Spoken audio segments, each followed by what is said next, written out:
9-may xotira va qadrlash kuni. Bu oddiy kun emas. Bu ko'p millatli butun xalqimizning qutlug' ayyomidir. So'nggi yillarda qahramon ajdodlarimizning hayoti va faoliyati, mardlik va matonatini chuqur o'rganish va targ'ib etish, yosh avlodni ularning shonli an'analari ruhida tarbiyalash bo'yicha ko'plab ishlar amalga oshirilmoqda.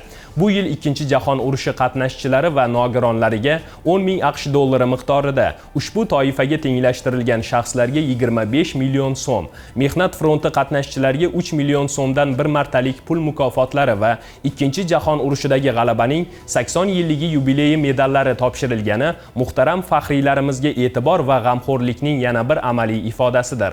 Hech shubhasiz tinch va farovon hayot posbonlari ulug'lanadigan ushbu munavvar kunda mustaqillik yillarida vatanimiz ozodligi, xalqimiz osoyishtaligini himoya qilish yo'lida qahramonlarcha halok bo'lgan jasur harbiylarimiz xotirasiga hurmat bajo keltirish barchamiz uchun ham qarz, ham farzdir. Hozir e'tiboringizga havola etiladigan lavhalar ketma-ketligi xotira va qadrlash mavzusida bo'ladi.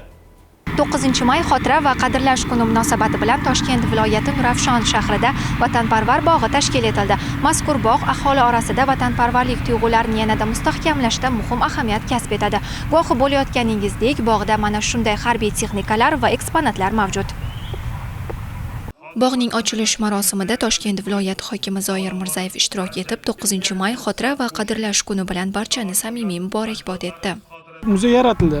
Bundan ko'zlangan asosiy maqsad bu narsa doimiy ravishda ochiq bo'lib turadi. Yoshlarni vatanparvar ruhda tarbiyalash hamda ularda ona vatanga bo'lgan muhabbatini yanada kuchaytirish maqsadida bemalol xohlagan vaqtlarda kelib, qo'llar bilan ushlab, ko'zlar bilan ko'rib, o'sha Ikkinchi jahon urushida o'zimizning ota-bobolarimiz tomonidan qozonilgan g'alabani his qilish maqsadida ushbu eksponatlar tashkil qilinib, hozirgi kunda fuqarolarimiz bemalol kelib ko'rishlari mumkin. 1,5 gektar yer maydonida qisqa fursatlarda barpo etilgan bog' va muzey yana bir qutlug' ziyoratgohga aylanib, viloyat aholisi uchun ibrat qolaversa, yoshlarda vatanparvarlik tuyg'ularini yanada kuchaytirishga xizmat qiladi.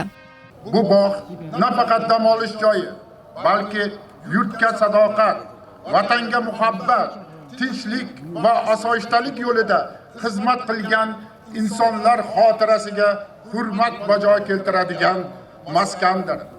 Bu yerda har bir daraxt, har bir timsol muqaddas sanaladi. Ushbu bog'ning bunyod etilishida quruvchi va muhandislar, loyihachi va me'morlar, ziyolilar, ma'naviyatchilar, tarixchi, qadimshunos va arxiv xodimlarining munosib zahmati mujassam.